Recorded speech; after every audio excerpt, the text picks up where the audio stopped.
Ésaïe 61. L'Esprit du Seigneur, l'Éternel, est sur moi, car l'Éternel m'a oint pour porter de bonnes nouvelles aux pauvres. Il m'a envoyé pour guérir ceux qui ont le cœur brisé, pour proclamer aux captifs la liberté et aux prisonniers la délivrance. Le Dieu éternel, le Dieu qui existe par lui-même, le Dieu qui est avec nous, a révélé, avec la venue de Jésus, que son esprit n'est pas simplement une fonction ou un attribut, mais qu'il est le Saint-Esprit, Dieu lui-même.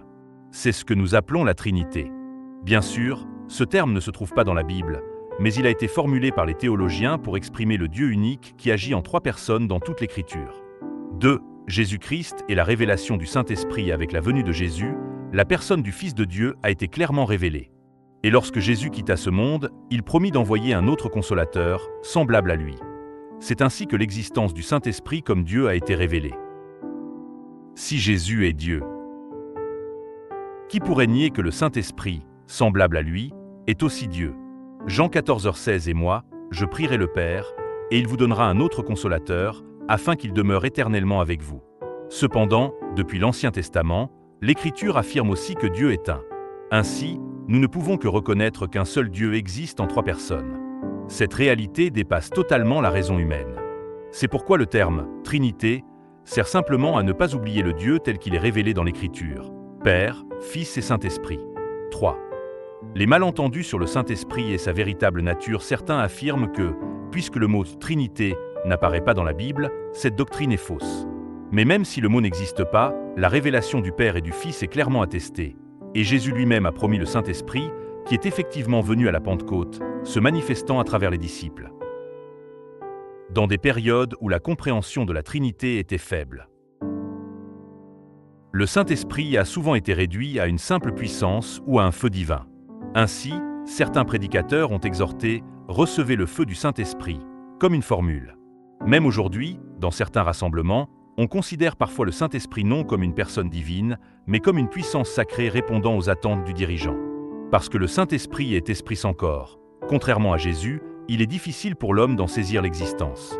Il peut sembler réel seulement pour celui qui croit.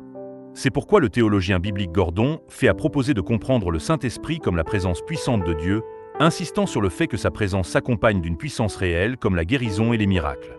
4. Jésus oint par l'Esprit est notre mission aujourd'hui. Jésus est Dieu le Fils, demeurant éternellement dans l'unité avec la Trinité. Ainsi, il n'avait pas besoin de recevoir le Saint-Esprit. Cependant, au début de son ministère public, lors de son baptême par Jean-Baptiste, le Saint-Esprit descendit sur lui comme une colombe. Et lorsqu'il enseigna dans la synagogue, il commença par la parole d'Ésaïe 61.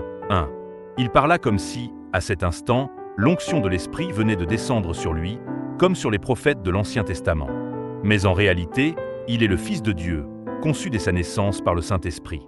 En devenant chair, il s'est volontairement soumis aux limites de la condition humaine, y compris en restreignant l'usage de la puissance de l'Esprit. Ainsi, il a vécu une vie pleinement humaine. Au moment de commencer son ministère, il a levé cette limitation, non pour sa propre gloire, mais pour annoncer l'Évangile aux pauvres, guérir les malades, libérer ceux qui étaient sous la domination de Satan et donner la vie éternelle.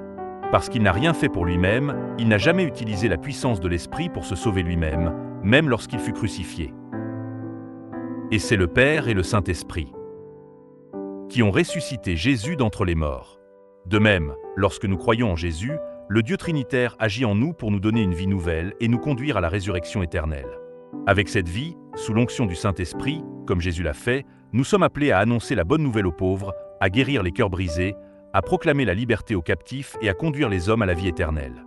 Je prie, au nom de Jésus, que nous devenions de tels hommes bénis. Amen.